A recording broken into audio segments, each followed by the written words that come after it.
خانم مهستی ساخته بودی؟ برو بریم.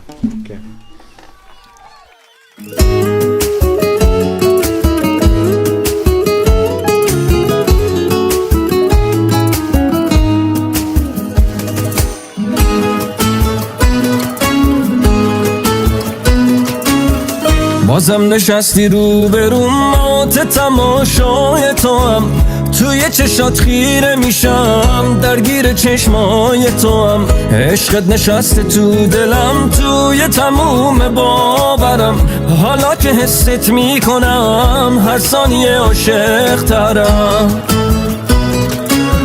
امشب که تو پیش منی تو خواب رویای من، غرق تماشای تو هم عشق تماشای من، آرامش نگاه تو دلتنگیامو میکشه، خونه پر از عطر توه دلم فقط به این خوشه.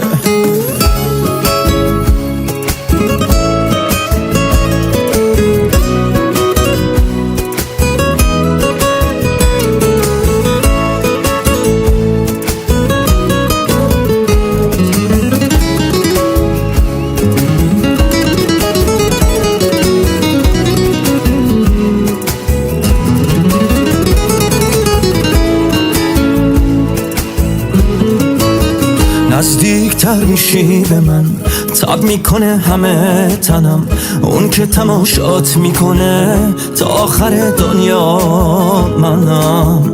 با نور چشمای توه خونه همیشه روشنه، دستاتو از من پس نگیر تا وقتی نبزم میزنه.